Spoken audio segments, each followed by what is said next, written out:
준비되셨습니까? 예. 태양계가 형성되는 과정입니다. 아직 지구가 만들어지기까지 한참 남았어요. 예.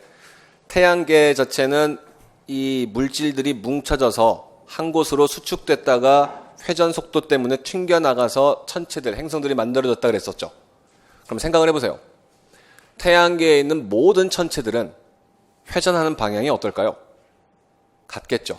누구랑 같은 방향으로 회전하고 있을까요? 태양이 도는 방향과 같은 방향으로 돌고 있을 겁니다. 그래서 태양이 반시계로 돌아요. 그럼 행성들은요? 반시계로 돌아요. 자전은요? 반시계로 돌아요. 그래서 모든 천체들은 다 반시계로 돌고 있어요. 전부 다. 자, 이걸 기억하셔야 됩니다. 태양계에 있는 모든 천체들은 어느 방향으로 돈다고요? 반시계 방향으로 돌고 있습니다. 자, 이 반시계로 돈다라고 얘기하는 것이 서쪽에서 동쪽으로 도는 거예요? 동쪽에서 서쪽으로 도는 거예요? 그때 달라요. 대답하시기 전에 제가 먼저 하려고요. 그때 달라요. 자, 지구입니다. 자, 지구를 위에서 봤어요. 그냥 지구를 위에서 본 겁니다. 여기에 북극이 있어요. 그럼 이건 무슨 방향이에요? 북쪽 방향이죠. 자, 위에서 본 겁니다. 여기는 동쪽인가요? 서쪽인가요? 동쪽이에요? 서쪽이에요? 우리나라가 여기 있어요. 여기 일본도 이렇게 있고. 자, 이 지점은 동쪽이에요? 서쪽이에요? 그딴 거 없어요. 그딴 거 없어요. 뭐만 있어요? 유일하게 남북만 있어요. 특히나 우리는 북반구입니까? 남반구입니까? 북반구이기 때문에 뭐가 있는 거예요? 우리에게는 북쪽만 있어요. 이게 기본이에요. 그래서 여기 사람이 서 있어요. 입체적으로 서 있어요.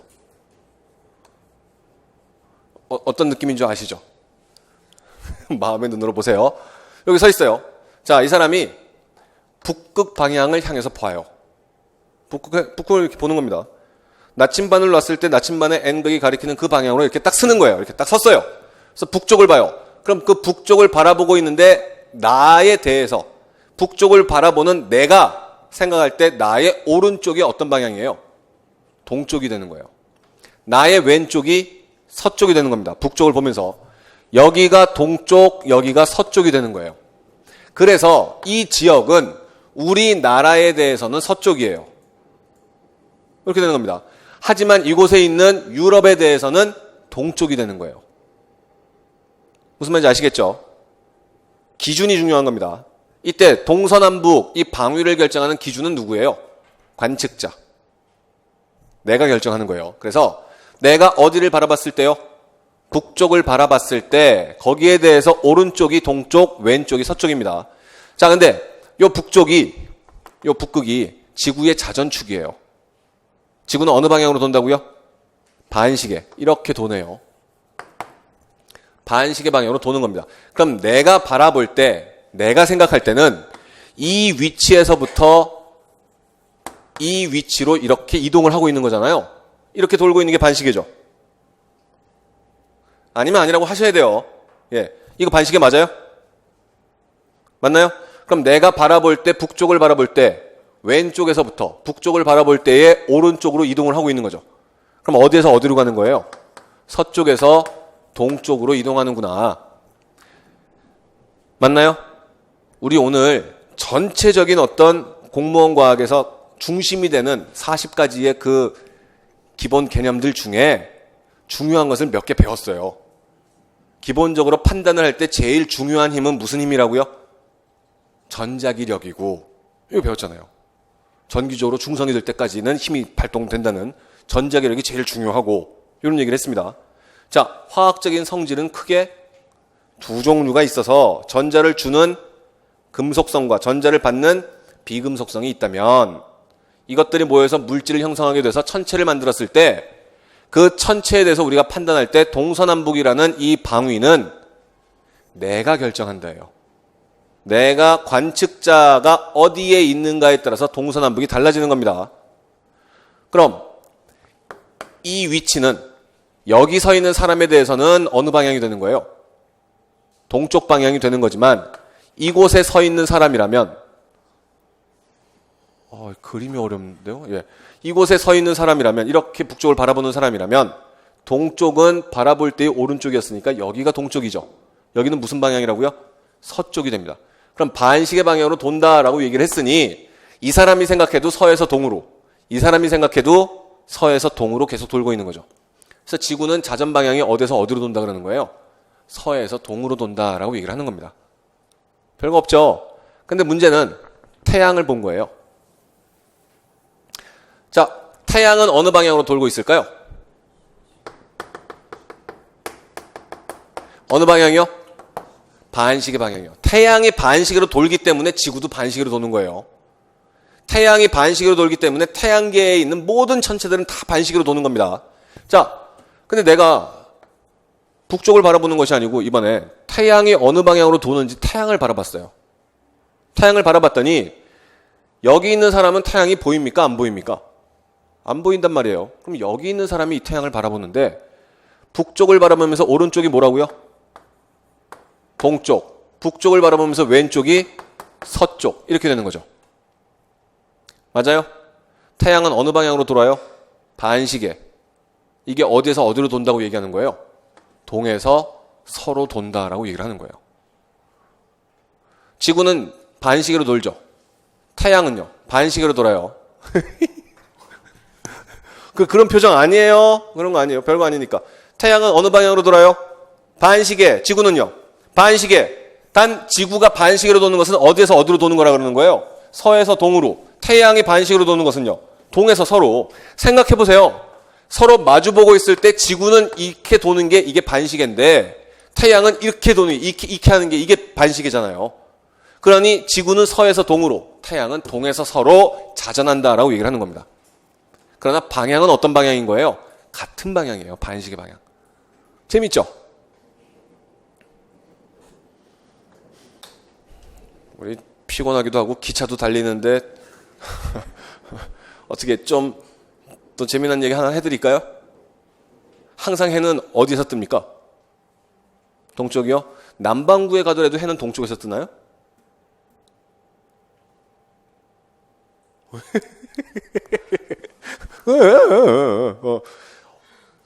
미국에 가면 해는 어디서 뜨나요? 동쪽이요. 예, 예. 또 어디 갈까요? 영국에 가도 해는 동쪽에서 뜹니다. 모든 해들은 다 동쪽에서 떠요. 왜요? 동쪽에서 떠서 서쪽으로 지는 거죠. 태양은 움직이지 않는데. 왜 그런 거예요? 내가 이 위치에 있을 때는 태양이 보입니까? 안 보입니까? 이렇게 돌아서 여기까지 갔어요. 안 보여요. 태양빛이 저기 있으니까 반 나눠서 여기는 반짝거리고 있고 여기는 밤이에요. 이렇게 된단 말입니다. 그럼 내가 이렇게 돌아서 요 위치에 서게 되면 그럼 이제 태양이 보이는 거죠. 이제 막 보이기 시작하는 거예요. 해가 떠오르기 시작합니다. 그럼 북쪽을 바라보면서 오른쪽이 뭐라고요? 동쪽이니까 동쪽 하늘에서 태양이 보이는 거예요. 이렇게. 그러다 이렇게 돌아서 요 위치까지 가면 이제 이거 지겨운데요, 이거. 요 위치까지 가면 이제 막 해가 안 보이기 시작하는 거죠. 이때는 여기가 북쪽이니까 여기가 동쪽, 여기가 서쪽이 돼서 해가 어디로 지고 있는 거예요? 서쪽 하늘로 지게 되는 겁니다. 동서남북은 내가 어느 위치에 있는가에 따라서 결정이 되는 거예요. 그래서 태양은 늘 그 자리에 있지만 동서남북은 이렇게 결정이 되는 거고요.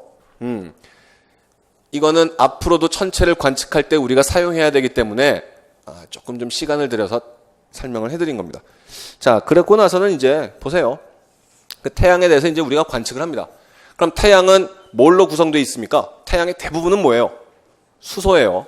수소는 기체니까 눈에 보입니까? 안 보입니까? 기체는 뭐가 기체예요? 네, 우리 문과생도 있지만 문과생들은 생소하겠지만 이과생들은 자, 고체를 규정짓는 하나의 단어는 고체는 규칙, 액체는 인력, 기체는 자유. 왜요? 진짜예요. 이런 거예요. 고체는 워낙 입자와 입자가 잡아당기는 힘이 강해서 규칙적인 배열 상태를 가지고 있어요. 서로가 서로한테 꽉 짜여진 거예요. 그래서 고체인 경우는 여기를 잘라서 끄집어내든 여기를 잘라서 끄집어내든 규칙이 똑같아요. 그런 겁니다. 그래서 이런 규칙의 기본 단위를 결정이라고 불러주는 거예요. 하지만 액체는 아니에요. 액체는 약간 비등비등해요. 잡아당기는 힘하고 온도에 따라서 튕겨나가려는 힘이 비등비등해서 하나에서부터 튕겨나가는 거예요. 튕겨나가는 순간 여기서부터는 멀어지니까 힘이 약해지지만 다른 입자에 가까워지면서 거기 달라붙게 돼요. 또 여기서 자유로워지면서 딴 데 붙고. 그래서 하나의 입자로부터는 자유롭지만 전체 집단에 대해서는 자유롭지 못해요. 그래서 규칙은 없지만 인력이 유지가 되는 집단이 액체예요. 그래서 액체는 형태가 없어요. 담는 그릇에 따라 달라지는 겁니다. 규칙이 없어요. 하지만 이런 인력조차도 다 끊어버리고 나면 완벽하게 자유롭게 돌아다녀요. 그게 기체인 거예요. 그런 겁니다. 유리는 뭐예요? 액체. 예, 유리는 규칙이 없어요. 그래서 관행각된 액체 상태. 규칙이 없기 때문에 때려주면은 깨져버리는데 깨질 때 똑같은 모양으로 깨지지 않고 여러 가지 다른 모양으로 깨지는 거예요. 규칙이 없어요. 담배 연기는요? 고체. 예, 진짜요. 거짓말 아니에요. 진짜예요. 기체를 규정짓는 단어가 뭐라 그랬어요? 자유롭다고요. 자유로우니까 어느 방향으로 갈 건지가 결정이 돼 있어요? 안 돼 있어요? 안 돼 있어서 모든 기체는 확산이란 걸 해요. 모든 방향으로 퍼져나갈 수가 있어요. 그럼 하나로부터 비롯됐는데 모든 방향으로 골고루 퍼져나가면 무슨 모양으로 퍼져나가는 거예요? 구의 형태로. 그래서 구의 형태로 퍼져나가지 않는다면 이것은 기체가 아니에요. 모든 기체는 구 형태로 확산을 해요. 이 명제가 참이라면 대우도 참인 거죠. 확산하지 않는다면 기체가 아니야. 이렇게 되는 겁니다. 담배 연기 보세요. 담배 연기가 이렇게 구의 형태가 돼요? 재미는 있겠죠. 담배를 물고 있으면 담배 연기가 이렇게 헬멧처럼 그 헬멧 쓰고 다니면서 막 재미는 있겠죠. 하지만 그게 아니고 한 방향으로 뻗어나가고 있죠. 이거는 불규칙 운동, 브라운 운동이라고 얘기를 해주는 거예요. 한 방향으로 특별한 방향으로 퍼져나가는 것은 이것은 기체가 아니에요. 눈에 보이죠. 대부분의 기체는 눈에 보이지 않아요. 입자와 입자 사이 거리가 상당히 멀기 때문에 눈에 보이는 대부분은 고체나 액체라고 생각하시는 게 맞아요. 그런 겁니다. 구름 보시죠. 구름. 우리 이제 내일 할 테니까. 구름은 기체예요? 기체 아니에요? 구름. 기체면 무슨 모양이 돼야 된다고요? 구 형태. 축구공 모양이 돼야 되는 거예요. 축구공 모양의 구름 본 적 있어요? 그건 이 나라가 아니에요. 예, 이 세상이 아니에요. 어떤 구름도 공 모양은 없어요. 그럼 구름은 기체예요? 아니에요? 아니에요. 구름은 뭔데요? 액체이며 고체예요. 얼음덩어리도 있고 물방울도 있는 거예요. 그런 겁니다. 그럼 온도가 높아지면 구름이 만들어지는 거예요? 온도가 낮아지면 구름이 만들어지는 거예요? 온도가 낮아져야지 구름이 만들어지는 거예요. 그런 것들입니다. 태양은 뭘로 만들었다고요? 수소. 수소는 기체죠. 그러면은 우리가 바라보면 눈에 보이는 거라 그랬어요? 안 보이는 거라 그랬어요? 안 보여야 돼요. 그래서 수소는 다 기체 덩어리니까 이렇게 보면은 사실은 거기 태양이 있는지 없는지도 알 수가 없어야 되는 거지 않습니까? 근데 보게 되면은 눈에 보이는 부분이 있어요. 기체가 쫙 있는데 쫙 있는 기체들은 눈에 보이지 않다가 워낙 내부에서 핵융합이 일어나면서 온도가 높아졌기 때문에 그 부분들 눈에 보이는 부분이 있어요. 다 기체지만 눈에 보이는 부분부터를 우리가 태양의 표면이라고 불러주는 거예요. 거기가 태양의 표면입니다. 그 태양의 표면 중에는 굉장히 밝게 보이는 지점도 있고 어둡게 보이는 지점도 있어요. 그럼 생각해 보세요. 밝게 보이는 곳이 온도가 높을까요? 어두운 곳이 온도가 높을까요? 밝게 보이는 곳이 온도가 높습니다. 그래서 밝고 어두운 것이 마치 쌀알 모양처럼 보인다. 그래서 뭐라고 불러줍니까? 쌀알무늬라고 보여주는 거고, 거기 26페이지에 있는 쌀알무늬 거기 있는 거예요. 밝은 부분도 있고 어두운 부분도 있습니다. 자, 이때 밝은 부분이 온도가 어떤 부분이라고요? 높은 부분입니다. 거기 보면 뜨거운 물질이 상승하는 곳이 밝게 보인다라는 얘기가 나와 있죠. 자, 생각해 보세요. 온도가 높아요. 온도가 높아요. 에너지가. 아니, 그냥 상식적으로 대답해 주시면 돼요. 왜요? 온도가 높아요. 에너지는 많아요. 에너지가 많으니까 움직임이 커요. 그럼 입자 사이의 간격이 멀어져요. 그럼 전체의 부피는 커져요. 질량은 그대로 있는데 부피가 커지니까 밀도가 작아져요. 밀도 작으면 어떻게 돼요?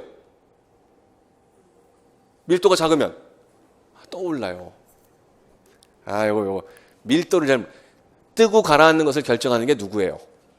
밀도예요. 우리 나중에 부력에서도 또 얘기하고 다 하는데 이거는 사실은 우리가 잘 알고 있는 상식이었었어야 되는 내용이에요. 아니요. 뭐 그런 게 아니고 그냥 그렇다고요. 무거운 게 가라앉아요? 가벼운 게 가라앉아요? 아니요. 밀도가 작은 게 뜨고 밀도가 큰 게 가라앉아요. 무게랑은 상관없어요. 호수에 돌을 던졌어요. 호수가 무거워요? 돌이 무거워요? 뭐 이거 비교할 게 아니에요. 호수가 무거워요? 돌이 무거워요? 호수가 무겁죠. 돌은 자꾸 던질 수가 있지만 호수 전체를 들면 우울할걸요 아마. 그러나 더 가벼운 돌을 던져도 돌은 가라앉는단 말입니다. 뜨고 가라앉는 건 누가 결정한다고요? 밀도가 결정하는 거지. 얼마나 채워져 있는가, 조밀한 정도가 결정하는 거지 무게가 결정하는 게 아니에요. 송아지하고 돼지, 큰 돼지하고 누가 무거워요? 농사 안 져요? 송아지, 송아지하고 꿀꿀꿀꿀 돼지, 큰 돼지하고 누가 무겁게요? 돼지가. 비교할 바도 아니에요. 송아지 한 80kg 정도 되면 큰 돼지는 한 400kg에서 500kg 간단 말입니다. 엄청 맛있겠죠. 근데 비가 내려서 홍수가 났어요. 송아지는요 가라앉아요. 가벼운데. 그래서 송아지는 구하러 가야 돼요. 돼지는요 떠올라요. 그래서 떠다닙니다. 그래서 돼지는 건지러 가요. 저는 고향이 강원도 삼척이기 때문에 촌놈이거든요. 그래서 비가 엄청 많이 올 때가 있어요.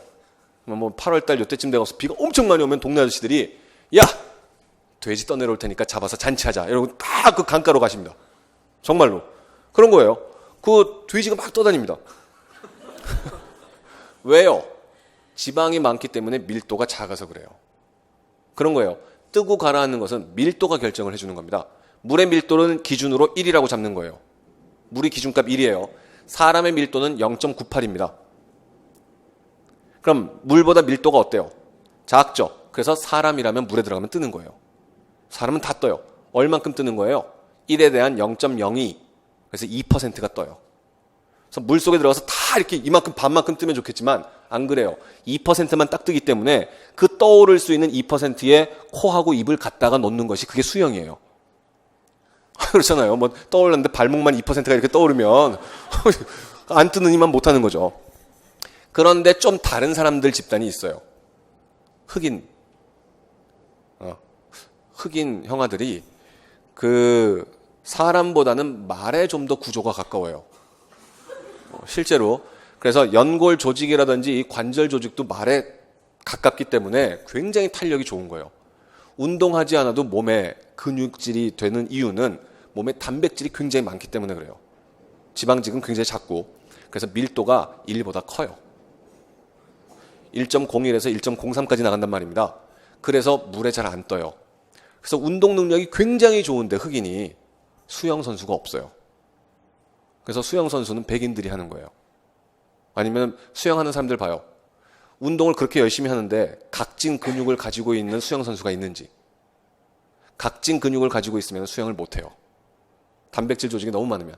몸에 지방 조직이 있어야지만 물에 떠오를 수가 있어요. 그래서 수영하는 사람들 보면은 운동을 그렇게 열심히 하는데도 복실복실하게 보이는 거예요. 전부 다. 그래야지 그 사람들은 떠 있는 상태에서 앞으로 가는데 흑인분들은 가라앉지 않기 위해서 일단 힘을 써야 되거든요. 그래서 단거리에서는 흑인 선수가 간혹가다 있을 때가 있어요. 하지만 장거리 수영에서는 불가능해요. 절대로. 우리는요, 중간 단계예요. 그래서 우리는 수영도 할 수 있고, 뭐 그렇지만 흑인분들만큼 탄력은 없고, 뭐 이런 겁니다. 뜨고 가라는 건 누가 결정한다고요? 밀도가 작은 게 어떻게 된다고요? 떠오릅니다. 그래서 똑같은 질량 덩어리인 쇳덩어리도 펼쳐서 굉장히 큰 부피를 만들게 돼서 밀도를 작게 하면 떠오르는 배가 되는 거예요. 그런 겁니다. 뜨고 가라는 건 누가 결정한다고요? 밀도가. 다시 해보죠. 처음부터. 온도가 높아졌습니다. 에너지가 많아요. 움직임이 활발하니까 입자와 입자 사이 간격이 멀어져서 전체의 부피가 커지면 밀도는 작아지게 되어서 어떻게 되는 거예요? 떠오르게 되는 거예요. 그래서 세상에 있는 모든 뜨거운 것들은 위로 올라가는 거예요. 위로 올라갑니다. 그럼 위에 있는 친구들은 온도가 낮아져요. 에너지가 적어져요. 움직임이 적어지고 입자 간의 거리가 가까워져서 부피가 작아지면 밀도가 커져서 밑으로 가라앉게 되는 거예요. 그래서 이렇게 순환이 일어나게 되는 겁니다. 이것을 대류라고 불러주는 대류. 이 대류를 이용하면 뭐가 가능한 거예요? 라면을 끓일 수가 있어요. 예, 냄비의 아랫부분만 가열해줘요. 그래도 아래에서 뜨거워진 물은 위로 올라가고 위에 차가운 친구는 밑으로 내려와서 전체 냄비 속에 있는 물 전체가 뜨거워지는 거예요. 이런 겁니다. 마찬가지입니다. 뜨거운 친구가 위로 올라와서 밝게 보이고 어두운 친구는 밑으로 가라앉아서 어두워지는 거니까 온도가 낮은 친구인 거예요. 그게 쌀알문이다 라고 보시면 되고요. 이때 아예 바깥으로 나가지 못하는 친구가 있어요. 굉장히 이 반응이 강해서 이 태양 내부에서 뭐가 일어난다 그랬습니까? 핵융합이 일어난다 그랬었죠.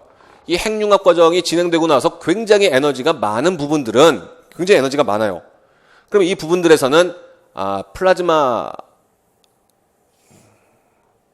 그러니까 어쨌든 일이 많이 벌어져요. 정말로 일이 많이 벌어져서 바깥으로 나가지 못하게 잡아당겨 주게 되는 거예요. 이런 핵융합 과정에 대한 것이 스파이더맨 2 보셨어요? 닥터 옥토퍼스. 그 옥토퍼스 나오네요. 그죠? 다리 8개 있는 그 닥터 옥토퍼스 훅 나오는 그 스파이더맨 2 보면 그 닥터 옥토퍼스 아저씨가 움직이는 그 에너지의 근원이 뭐예요? 핵융합 장치가 있었죠. 그걸 가슴팍에 집어넣은 친구가 아이언맨이시고 그 스파이더맨 2 보면 있어요. 그래서 이 핵융합 장치가 있는데 너무 많이 막 강한 힘을 내게 하려다 보니까 폭주를 하게 돼서 온 동네에 쇳덩어리들을 막 이렇게 잡아당기는 장면이 있잖아요. 가끔 영화도 보세요.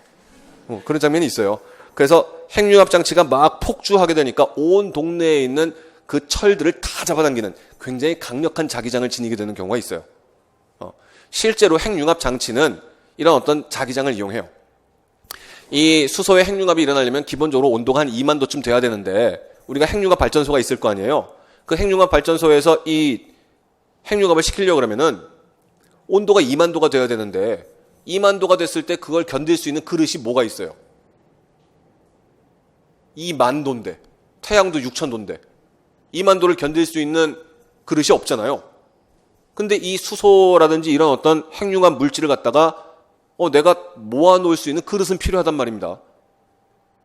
그러니 물질로 그릇을 만들 수가 없다면 우주를 지배하는 가장 강력한 힘이 뭐라 그랬어요? 전자기력이니까 자기장을 통해서 얘를 갖다가 도망가지 못하게 막아주는 거예요. 그런 일이 벌어질 수가 있게 되는 겁니다.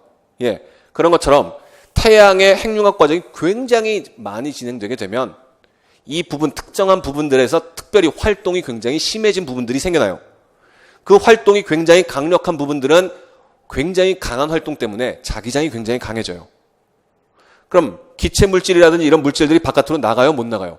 못 나가고 안쪽으로 말려 들어가게 되는 거예요. 그럼 이 부분은 색깔이 어떻게 되는 거예요? 매우 검어지는 거예요. 그래서 이것을 흑점이라고 불러줍니다. 그럼 생각을 해보세요. 흑점이 많아지고 있는 것은 태양의 활동은 더 활발해지고 있는 거예요.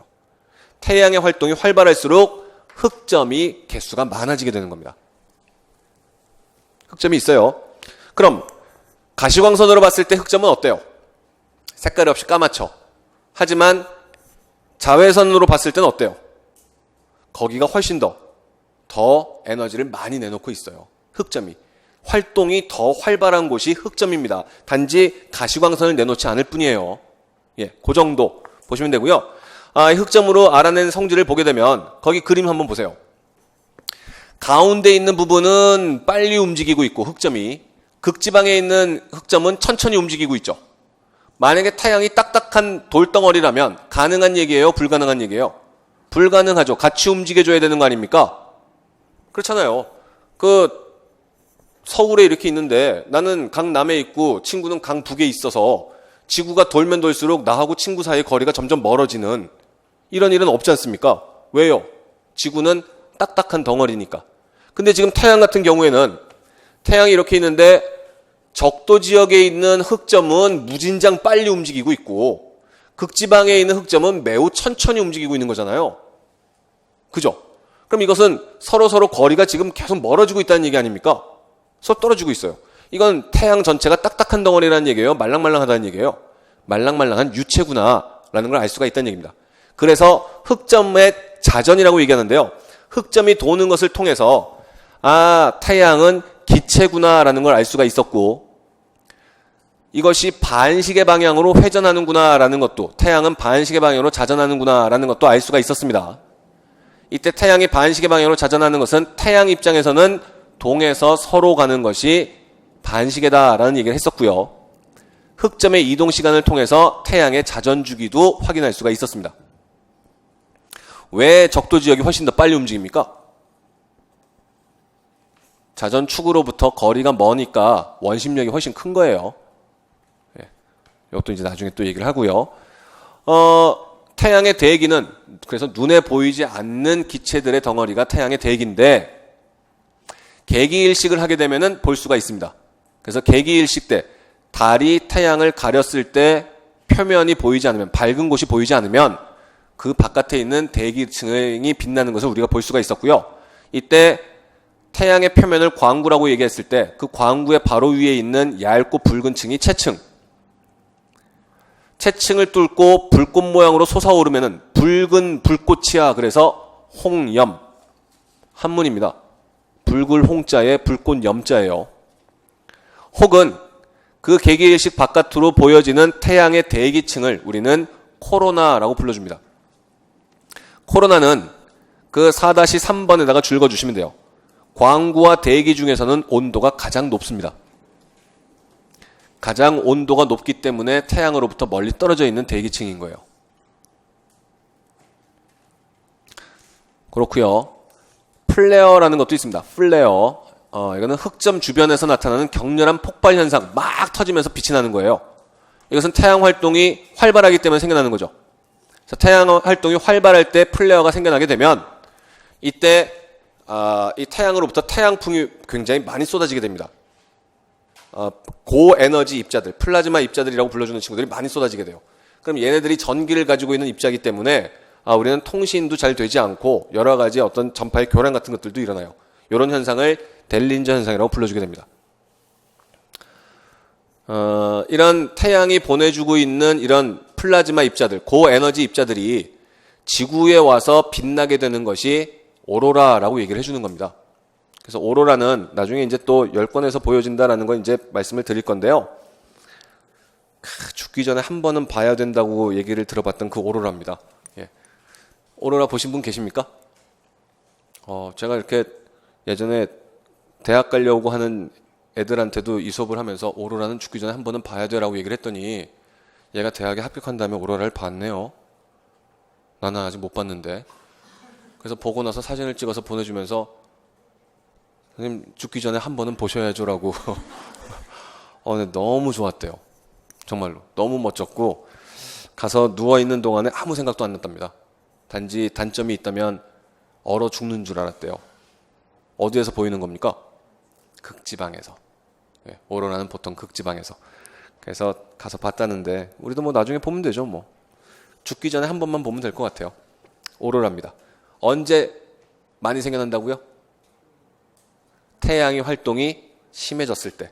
태양의 활동이 심해지면 보여지는 것이 흑점 주변에서 보여지는 게 뭐라고요? 플레어. 이 플레어가 활발하게 많이 보여지게 되면 지구에 보여지는 현상이 델린저 현상. 그럼 오로라가 심각하게 많이 보일 때는 델린저 현상이 같이 오겠죠. 예, 이때는 흑점이 많다고요, 적다고요? 많다고요. 그 정도입니다. 그 정도 기억하시면 되고요. 저희한테 그동안 출제가 됐던 문제들은 거기 나와 있는 그 사진에 대한 문제들이 출제가 된 적이 있고요. 흑점이 가시광선으로 볼 때와 자외선, X선으로 볼 때는 어떻게 달라지는가를 물어봤던 문제도 있습니다. 그래서 저희 교재가 늘 욕먹는 것 중에 하나가 자료가 좀 부족하다라는 것으로 욕을 먹어요. 어쩔 수 없습니다. 남들은 교재를 만들 때 자료를 집어넣느라고 시간을 썼지만 저는 이 교재 만들 때 자료를 빼느라고 시간을 썼거든요. 네. 여러분들이 과학도가 아니기 때문에 딱 정말 필요한 내용들 말고는 다 빼려고 애를 썼단 말이에요. 그래서 최대한 뺄 수 있는 건 다 뺀 거예요, 진짜. 이게 다른 이게 자랑인가 모르겠는데요. 어쨌든 우리 책은 되게 부실해요. 그래서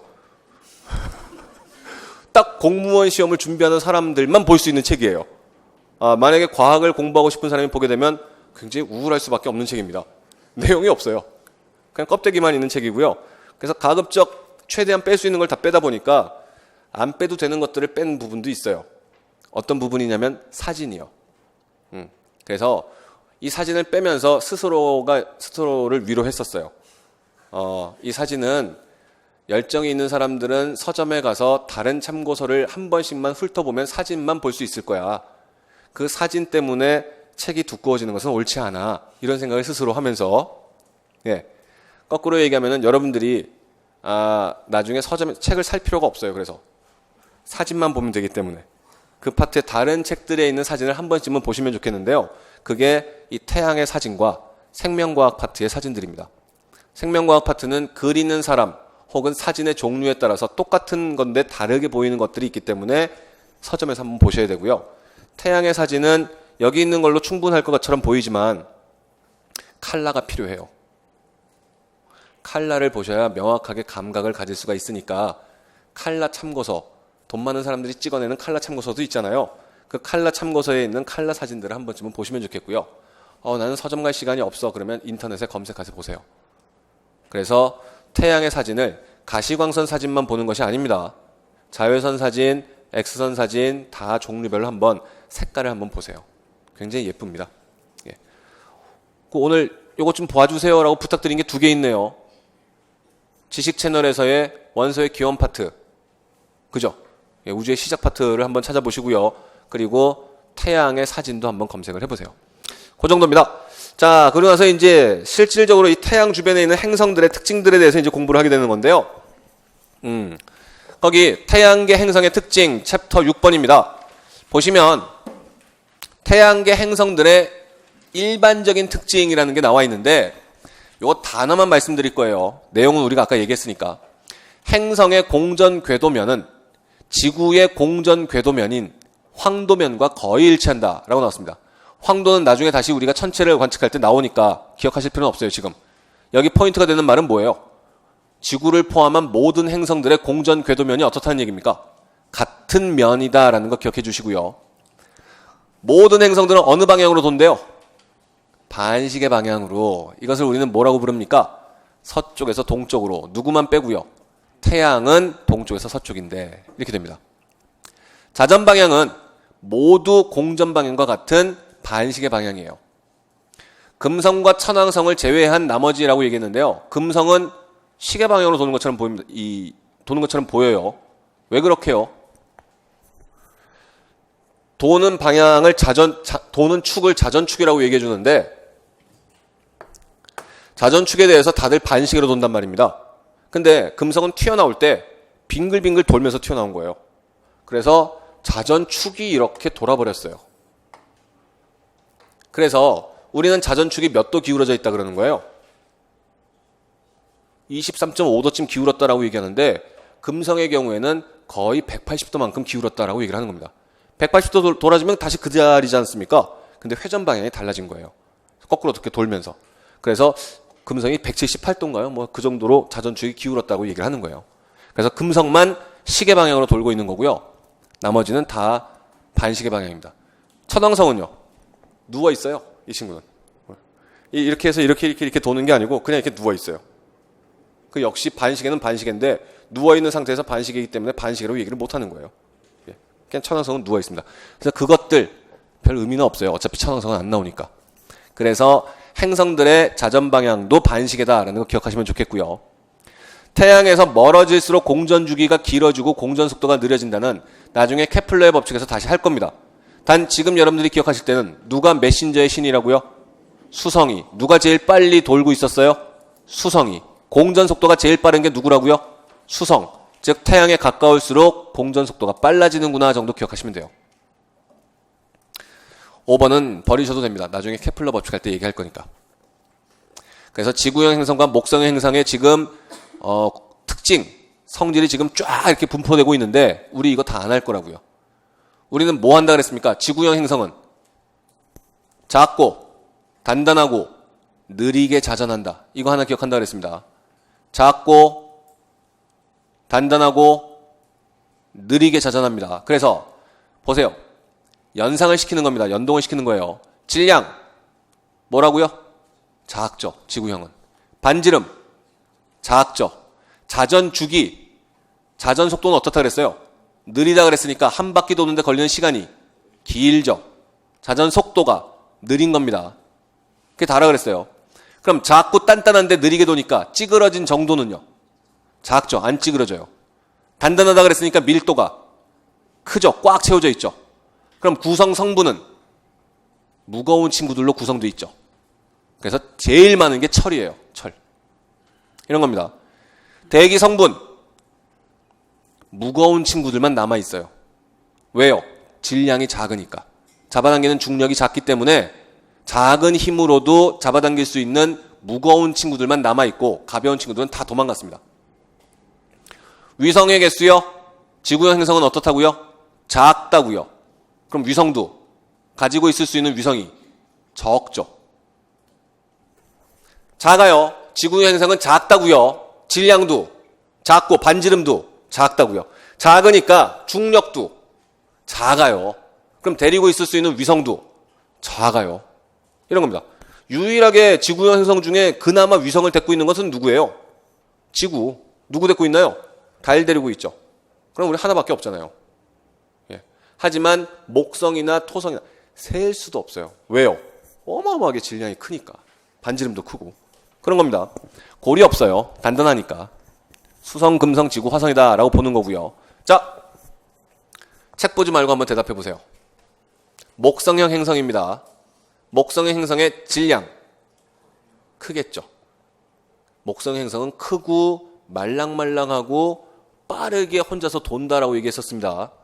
질량은 커요. 반지름 커요. 자전 속도가 빨라서 자전 주기는 짧죠. 굉장히 빨리 도니까 한 바퀴 도는데 걸리는 시간, 주기는 짧은 거예요. 편평도는요? 찌그러진 정도는 크죠. 많이 찌그러졌고. 밀도는요? 작아요. 말랑말랑하다 그랬습니다. 대부분의 구성 성분이요? 가벼운 친구들로 구성되어 있어요. 수소나 헬륨으로. 대기도요? 수소나 헬륨처럼 가벼운 친구들이 많습니다. 이렇게 된 거고요.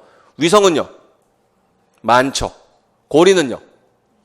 네, 있어요. 고리는 뭐게요? 어디가 원심력이 제일 크다 그랬습니까? 적도 부근이. 토성 같은 지구 이렇게 도는데 훅 도는 거예요. 훅 도니까 중심부에 있던 돌덩어리, 먼지덩어리들이 훅 튕겨나가는 겁니다. 튕겨나가서 튕겨나간 방향으로 계속 도는 거예요. 그게 고리예요. 그럼 빨리 돌아야지 생기는 거예요? 천천히 돌아야지 생기는 거예요? 빨리 돌아야지 생겨나는 겁니다. 그게 토성의 고리예요. 그래서 토성의 고리는 되게 예뻐 보이지만 토성의 고리가 이쁘구나 하고 들어가게 되면은 돌덩어리한테 계속 맞는 거예요. 그럼 멀리서 보니까 이쁜 거지 사실은 게 다 돌덩어리, 먼지덩어리들이거든요. 엄청 아플걸요. 몸에 구멍 뚫릴 거예요. 그런 거예요. 그게 토성의 고리예요. 그런 겁니다. 잘 기억해 두셔야 돼요. 특징들을. 되셨나요? 29페이지 예제 2번 한번 보시죠. 풀어드리지 않은 문제들은 스스로 오늘 풀어보시고 주무셔야 되고요. 답은 거기 있고 해설은 뒤에 있으니까 문제를 푸는데 지장은 없으실 겁니다. 지구형 행성과 목성 행성의 특징을 비교한 표입니다. 자, 가에 들어갈 얘기는 뭐가 있을까요? 지구형 행성은 자전 속도가 느리다였었죠. 목성의 행성의 자전 속도는요? 빠르답니다. 자전의 속도하고 공전의 속도를 헷갈리면 안 돼요. 공전 속도는 어디로 갈수록 빨라진다 그랬나요? 태양 쪽으로 갈수록 빨라지는 거였었고, 지구형 행성들의 자전 속도는 느린 겁니다. 왜냐면 무거워서 그래요. 무거우니까 느려요. 예. 가에 들어갈 내용은 느리다가 되는 거고요. 질량은 누가 크다고요? 목성형 행성이 크고요. 자전 주기는 누가 길다고요? 지구형 행성이 자전 주기가 길죠. 밀도는 누가 크다 그랬습니까? 밀도가 크면 어떤 느낌이에요? 딱딱하고 꽉 채워졌으니까 밑으로 가라앉을 수 있는 친구들이 밀도가 큰 겁니다. 되시는 거죠? 예, 되셨어요. 예. 그래서 몇몇 개 행성들의 기본적인 특징에 대한 것이 이제 챕터 7번과 8번이에요. 그래서 이 지구형 행성과 목성형 행성들이 어떤 특징을 가지고 있는지 간단하게 확인을 하고요. 그리고 나면은 지구는 어떤 식으로 만들어지는가가 이제 등장을 하게 되는 겁니다. 이야기를 잘 기억하셔야 돼요. 우리 오늘 뭐부터 시작했죠? 뭐부터 시작했죠? 우주가 시작하는 빅뱅부터. 그래서 기본 입자를 만들고 쿼크들이 뭉쳐서 양성자, 중성자가 되고 수업은 안 끝났는데 필통도 싸고 수업 안 끝났어요. 이거 다 할 거예요. 지구형 행성. 왜요? 그냥 지금 까먹지 않게 스토리를 갖다 이어나가는 것 뿐이에요. 우주가 생겨나서 빅뱅을 통해서 기본 입자가 만들어지고 쿼크들이 뭉쳐서 양성자와 중성자가 되더니 이것들끼리 충돌을 통해서 수소와 헬륨의 원자핵을 만들고 이것이 결국에는 전자를 잡아당겨서 원자를 만들더니 지들끼리 뭉쳐서 별이 되더니 철까지를 만들어내고 빵 하고 터지면서 초신성 폭발로 철보다 무거운 걸 만들더라. 이런 다양한 종류의 원소들이 생겨났기 때문에 원소에 이름을 붙일 필요가 있었고, 그래서 원소의 기호로 이름을 붙여주는데 양성자의 숫자가 화학적 성질을 결정하기 때문에 양성자의 숫자로 번호를 붙여주더라. 이때 양성자의 숫자는 똑같지만 중성자의 숫자가 달라서 질량수가 달라지는 것들이 있으니 이것의 이름을 동위원소라고 불러주는데, 평균 원자량은 존재 비율 가지고 만들어낼 수가 있었고, 이런 다양한 종류의 원소들이 지들끼리 뭉쳐서 물질을 만들게 되면 한 종류의 물질은 순물질 2개 이상 섞여 있으면 혼합물, 이건 물리적으로 분리가 가능한 것이 혼합물이더라. 한 종류의 순물질을 갖다가 우리가 다시 분류를 했을 때는 한 종류의 원소로 구성되어 있는 호돈소 물질과 2종류 이상의 원소들이 달라붙어 있는 화합물로 나눌 수가 있었는데, 이런 물질들이 형성이 됐을 때 이 물질들이 천체를 구성하게 되고 그 중에 스스로 빛이 나는 가장 큰 덩어리 항성이 있는가 하면 항성 주변을 도는 행성 주변을 도는 위성, 항성을 포물선 궤도로 돌 수 있는 기체 덩어리 해성 같은 것들도 있더라. 그 중에 태양은 눈으로 보여서 표면처럼 보이는 태양의 표면 광구가 있고, 광구에 보여지는 쌀알무늬와 흑점이 있는데 흑점을 통해서 우리는 태양이 자전한다는 것도 알 수 있더라. 태양의 대기는 개기일식 때만 보이게 되는데 표면을 둘러싸고 있는 얇은 층인 채층, 붉은 층이 있는가 하면 불꽃처럼 솟구쳐 올라오는, 이제부터는 하셔야죠. 불꽃처럼 튀어 올라오는 홍염이 있는가 하면 개기일식 때 보이는 태양의 대부분의 대기인 코로나도 있고, 흑점 주변에서 폭발에 의해서 밝게 빛나는 플레어도 있더라. 포토샵 해보셨죠? 스팟라이트는 거기에 빛을 비춰갖고서 밝게 빛나게 해주는 거고, 플레어는 뭡니까? 포토샵의 플레어는 그 지점이 밝게 빛나게 되는 맞죠? 그게 플레어예요. 거기가 밝게 빛나는 거예요. 플레어가 많을 때 태양의 활동은 활발하고 흑점은 많아지고 지구엔 델린저 현상과 같은 통신장애가 일어날 수가 있다. 이런 거 있단 말입니다. 이때 행성들을 보게 되면 행성들은 크게 물리적 특성에 따라서 지구형과 목성형으로 구분하는데, 지구형 행성은 작고 단단하고 느리게 자전한다라는 얘기가 있었습니다. 되셨나요? 그럼 이제 보시죠. 수성, 태양에서 제일 가까운 수성입니다. 외우지 마시고 당연히 그렇게 될 수밖에 없는 과정을 생각을 하시는 거예요. 하나씩 하나씩 외우면 공무원 과학이 내용이 너무 많습니다. 그냥 판단하셔야 되는 거예요. 수성은 태양 제일 가까이에 있어요. 그럼 태양 빛을 받을 때 온도가 높아지죠. 움직임이 활발해지는데 수성은 작아요. 중력도 작아요. 그럼 활발하게 움직이는 기체 입자를 잡을 힘이 없어요. 그럼 수성은 대기가 없어요. 이렇게 되는 겁니다. 그럼 수성은 대기가 없기 때문에 바깥에서 오는 운석이 수성을 빵 때려서 구덩이가 생겼어요. 지구는 구덩이가 생기면 바람이 불고 비가 오고 깎여나가면서 풍화가 일어나서 사라져요. 하지만 대기가 없으면 운석 구덩이는 사라져요? 안 사라져요? 안 사라지고 그대로 남아있는 거죠. 공기가 없으니까. 수성은 운석 구덩이가 있어요. 대기층이 없기 때문에 추울 때 옷을 입어야 따뜻하죠. 더울 때 옷을 입어야 그나마 좀 시원할 수가 있죠. 햇볕을 가려야지만. 대기층이 있어야지만 덜 덥고 덜 추울 수가 있어요. 온도의 변화가 별로 안 생길 수가 있습니다. 근데 대기층이 없으면 온도의 변화가 굉장히 심해져요. 그래서 밤과 낮의 일교차, 여름과 겨울의 연교차, 적도와 극지방의 온도차, 이런 온도와 관련된 모든 차이가 굉장히 심하게 보여지는 것이 수성이에요. 그래서 수성, 이름이 뭐라고요? 머큐리. 무슨 신이라고요? 메신저의 신입니다. 공전 속도가 매우 빠른 친구인데 기억하셔야 되는 한 가지는 대기가 없어요예요. 태양 제일 가까이에 있기 때문에 대기가 없어요. 대기가 없기 때문에 나타나는 특성이 뭐가 있다고요? 운석 구덩이가 있고 온도 차이가 심하다고요. 따로따로 일일이 공부하지 마시고 수성은 머큐리인데 얘는 대기가 없대. 요만큼만 보시면 되는 거예요. 금성은요? 뭐라 그랬습니까? 굉장히 밝게 빛난다 그랬죠. 온도가 제일 높은 거예요. 왜냐하면 대기가 두꺼워요. 예. 그래서 금성은 편육 하나만 기억하시면 돼요. 편육. 편육 어떻게 만드나요? 눌러서 삶아주면 편육이죠. 그게 금성이에요. 대기가 90기압이 넘습니다.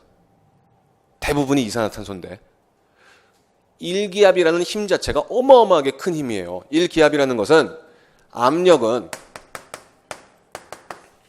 단위 면적에 가해지는 힘이란 말이에요. 이렇게 되는데 보통 대기가 1기압이다 라고 얘기해 주는데 이 1기압이라는 것은 어느 정도의 힘이냐면 1제곱미터 대략 이쯤 될 거예요. 예. 1제곱미터의 이 면적에 10톤쯤 올라가 있는 거예요. 감이 잘 안 오잖아요. 자동차가 일반 승용차가 한 5대쯤 올라가 있는 거예요. 감탄해도 돼요.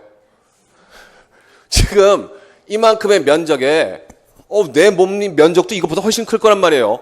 여기에 자동차가 위로 이렇게 쫙 5대가 쌓여져 있다. 그 무거운 엄청 무거운 그 자동차가 그 5대가 이렇게 꽉 누르고 있어요. 이게 1기압이에요. 우와! 어마어마한 힘이에요. 그게 1기압이에요. 우와! 잠수해봤죠? 잠수. 이렇게 스노클링 할 때 이렇게 확 해서 잠수하면 몇 미터쯤 들어가면 눈이랑 귀가 터져나가려고 그래요. 한 2미터쯤만 들어가도 막 눈이 튀어나올 것 같고 막 여기 막 아프고 귀 아프고 막 이러죠. 물, 바다, 잠수. 바다. 훅! 이거 있잖아요, 이거. 10m가 돼야지 1기압인데. 한 0.2기압만 증가해도 눈이 막 빠져나갈 것 같이 아프다니까요. 그럴 때 우리 뭐 해요? 이퀄라이징 해야 되죠. 코 이렇게 막고 몸에서 공기 빼갖고서 압력을 갖다가 줄여주거나 혹은 더 집어넣어서 압력을 키워주거나 이거 해야 되는 거 아닙니까? 바다. 물. 근데 상상해봐요. 90기압이라고요. 1기압당 자동차가 5대예요. 90기압이면 몇 대요? 450대. 그 90기압보다 조금 더 크니까 대략 이번엔 트럭으로 큰 트럭으로 요만큼의 면적에 한 400대 이상을 갖다 이렇게 수직으로 쌓아놓는 거예요. 그만큼을 받아들여야 되는 것이 금성이라고요. 왜 감탄하지 않아요? 이해할 수가 없어요. 들으면서 이렇게 막 이런 입으로는 아니더라도 표정이라도 보여야 되는데 피곤하세요? 막 이렇게 막 트럭이 막 400대가 넘게 이렇게 쌓여 있어요. 나는 금성 안 갈 건데 그죠? 거기다가 온도가 500도에 가까워요. 450도쯤. 대부분의 대기층이 이산화탄소이기 때문에 이게 온도가 굉장히 온실 효과가 심해진 거예요. 그럼 생각해 보세요. 그 큰 힘으로 눌러서 그 높은 온도로 놔두면 그게 편육이라고요. 그러니 금성은 이산화탄소 대기층 편육, 요 정도만 기억하시면 될 것 같아요. 어마어마하게 큰 기압을 가지고 있고 온도가 굉장히 높습니다. 그게 금성이에요. 대부분은 이산화탄소입니다. 지구는 나중에 할 거예요. 그리고 화성이죠. 마션 보셨습니까? 예. 마션 보셨어요? 예. 나오는 내용 중에 거의 반쯤은 거짓말이에요. 있을 수가 없죠. 일단 이야기의 시작부터가 불가능해요. 그럼 마션 처음에 어떻게 일이 진행되는 거예요? 그 친구가 막 우주선으로 가려고 그러는데 돌풍이 막 불어가서 얘 날아가고 막 얘 혼자 막 이렇게 모래폭풍 때문에 이런 거죠. 불가능해요. 화성은 대기가 희박해요. 공기가 없어요. 매우 작습니다. 그래서 거의 대기가 없어요. 공기도 없는데 뭔 바람이 불겠어요. 바람이 불기는 불겠지만 엄청 약한 바람인 거죠. 아니 보니까 되게 등치도 좋던데 그 친구 아니 우주복까지 입었으니까 엄청 무거울 거 아니에요. 그 친구는 지구에서 걸어다녀도 걔를 날려보내려면 어마어마하게 강한 강풍이 불어야 될 거예요. 그죠? 그 친구는 지구에서도 아마 안 날아갈걸요? 지구에서 안 날아가는데 무슨 화성에서 날아가요. 화성은 지구보다도 훨씬 대기가 적은데 매우 희박한 공기를 가지고 있어요. 그러면은 일교차는 우리 하나만 공부하기로 했어요. 대기가 매우 희박해요. 운석 구덩이는 있겠죠. 일교차는 심하겠죠. 온도 차이는 이건 대기가 있는가 없는가가 결정을 할 테니까 그런 거예요. 하지만 우리는 화성에 대해서는 마션에서처럼 화성에서 살 수가 있을 거래요. 저는 국민연금 개시 연도가 2033년이라고 나오더라고요. 그때까지 살 수 있을지도 모르겠는데 더 놀라운 것은 2030년에는 화성에 사람이 산대요. 지금 나사에서 지금 모집하고 있죠. 갈 수는 있는데 돌아올 수는 없대요. 화성 입주민을 갖다 찾는 거예요. 그래서 죽을 때까지 화성에 있어도 괜찮다면 모여라. 월급 얼마씩 준다. 화성에서 월급을 어디다 쓸지는 모르겠어요. 그래서 화성 개척자를 지금 모으고 있습니다. 그래서 처음으로 그 화성에서 살 수 있는 생활 모듈을 실질적으로 지금 가동하게 되는 게 2030년으로 계획이 잡혀 있어요. 되게 뭐랄까 느낌이 되게 묘한 거예요. 화성에 사람이 살게 된다는 건 굉장히 먼 미래처럼 느꼈는데 내 국민연금은 그것보다 더 미래예요. 애매한 느낌이긴 한데 그렇게 우리가 화성에서 살 수 있을 거라고 믿는 이유는 화성에도 생명체가 존재할 수 있는 몇몇 가지의 특성이 있기 때문에 그런 거예요. 그래서 마션을 보게 되면 거기서 감자 재배하죠. 물론 특별한 환경이긴 하지만 그러나 화성을 정말로 생명체가 살 수 있을 만한 그 행성으로 만들려면 딱 두 가지만 거기다 뿌려주면 된대요. 지류, 개척자와 바퀴벌레. 이 둘만 뿌려주게 되면 지류는 잘 개척해서 풀들을 갖다가 만들어내, 이끼류와 같은 것들을 막 만들어내게 될 거고 바퀴벌레는 그럼에도 불구하고 생존해서 호흡을 통해서 자꾸자꾸 대기층을 형성시킬 거랍니다. 바퀴벌레는 정말 대단하죠. 단지 무서운 것은 바퀴벌레가 계속 진화해서 이제 화성이 살만한 동네가 돼서 갔는데 바퀴벌레가 지배를 하고 있는 거죠. 살만한 동네인지를 잘 모르겠어요. 그래서 그런 겁니다. 예전에 물이 있었던 흔적이 있어요. 예전에 물과 이산화탄소로 가득했던 행성 같아요. 근데 태양이 식어버리게 되면서 처음에 활동을 많이 했을 거 아닙니까? 그래서 온도가 낮아지게 되면서 그것들이 다 얼어버린 거예요. 그래서 그래서 극지방에 보면은 과거에 물이 흘렀던 흔적도 있고요. 극지방에 보면은 얼음 덩어리들이 들어가 있습니다. 우리 이거 뭐라고 부른다고요? 극관이라고 부르는데 이게 계절에 따라서 크기가 달라져요. 겨울철에는 커지고 여름철에는 작아지기 때문에 얼음 덩어리구나라는 것을 알 수가 있었습니다. 이렇게 되는 거고요. 만약에 충분한 시간이 있고 나서 물이 사라졌다면 화성 내부에는 생명체가 존재할 수도 있을 거야 라고 그래서 우리가 추측을 하고 있는 거고요. 기대를 했던 거고요. 그래서 화성에서 토양을 가져와서 실험을 해본 거고요. 그리고 결과는 없어 이렇게 된 거고요. 이건 또 나중에 생명과학 파트 가면 할 얘기가 되는 거고요. 자, 거기 화성 한번 보세요. 희박한 이산화탄소 대기가 있습니다. 약 0.007기압이래요. 그러니 돌풍 따위는 없어요. 두 번째, 과거에 물이 흘렀던 흔적이 있고요. 태양계에서 규모가 가장 큰 화산, 올림푸스 화산이 있습니다. 사라지지 않아요. 왜요? 대기가 희박하기 때문에. 운석 구덩이들도 있어요. 산화철 성분 때문에 표면이 붉게 보인다 그랬습니다. 검붉은 표면에 극지방의 얼음 왕관을 쓰고 있다 그랬어요. 요 정도를 좀 기억해 보시면은 요걸 좀 잘 기억하시는 게 좋을 것 같아요. 왜냐하면 거기 보시다시피 화성 자체에 대한 문항이 지금까지 4문항쯤 출제가 됐었습니다. 보신 분도 계실 거예요. 그 중에 2개 정도가 지금 예제로 들어가 있는데요. 예제 3번 보시죠. 화성에 대한 설명 중에 올바른 것을 보기 위해서 모두 골라보자. 우리 31페이지까지 하고 이제 그만할 겁니다. 조금만 기운 내세요. 예. 화성에 대한 설명 중에 올바른 거 골라봐가 나왔고요. 자전축이 기울어져서 계절의 변화가 나타나고 있다. 맞나요? 외우지 마시고 아까 제가 말씀드렸던 내용을 한번 상상해 보세요. 화성의 가장 큰 특징은 뭐라 그랬습니까? 검붉은 표면에 극관이 있다 했었죠. 그게 군신이란 말입니다. 그 극관은 뭘로 만들어져 있다고요? 얼음. 그래서 이것이 겨울에는 커지고 여름에는 작아진다 그랬죠. 극관을 통해서 알 수 있는 겁니다. 계절이 있어요. 대기압이 낮아서 지구보다 일교차가 작다. 대기압이 낮은 건 맞죠? 그래서 공기가 적으면 적을수록 온도의 차이는 어떻다고요? 커지게 되는 겁니다. 그럼 니은 보기는 맞아요? 틀려요? 틀렸어요. 뭐 때문에 틀린 겁니까? 일교차가 작지가 않아요. 일교차가 크다로 고쳐줘야 됩니다. 그럼 니은은 틀렸으니 사실은 기억은 볼 필요가 없었던 거죠. 아쉬워요. 디귿이요. 대기의 주요 성분 뭐라고요? 이산화탄소요. 그럼 답은 몇 번이 되는 겁니까? 3번이요. 찾으실 수 있겠어요? 예. 전체 그 내용들 아마 여러분들 그 서점에 가셔서 다른 교재들 보실 거 아닙니까? 사진들 보면서 도대체 내가 지금 공부하는 이 교재는 얼마나 자료가 부실한데 이런 데 가서 찾아보라는 거야? 이러면서 이 파트를 보실 거 아니에요? 그죠? 어마어마하게 많은 내용들이 쫙 적혀져 있습니다. 그러나 그 수많은 내용들을 일일이 외우실 필요가 없다고요. 수성은 뭘 기억하면 된다고요? 대기가 없다고요. 단 여러분들이 더 연습하셔야 되는 것은 그 대기가 없다라는 것이 어떤 의미가 있는가를 갖다 기억하시면 되는 거예요.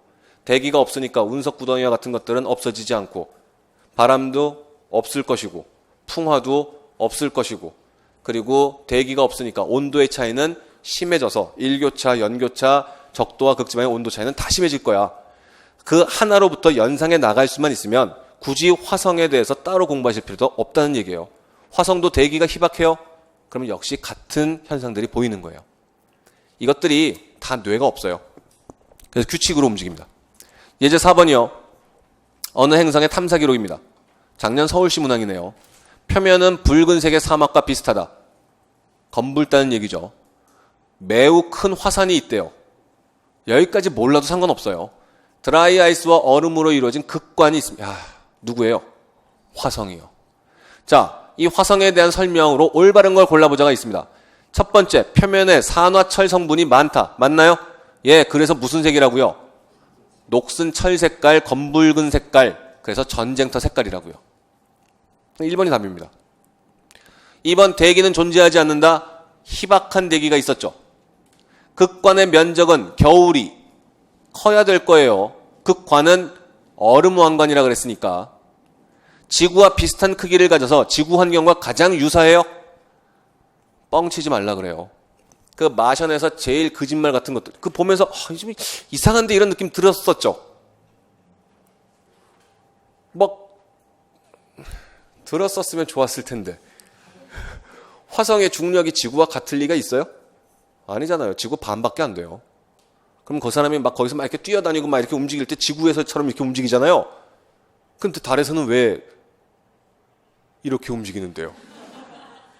달에서는 이렇게 움직이면서 왜 화성에서 막 이렇게 뛰어다녀요? 말도 안 되는 얘기라고요. 있을 수가 없는 얘기죠. 그러면서 나중에 그 무거운 덩어리를 갖다가 밀어버릴 때는, 밀쳐낼 때는 또 중력이 작으니까 이것도 가능해 이런 얘기가 나오잖아요. 그죠? 이럴 때는 되고 저럴 때는 안 되고.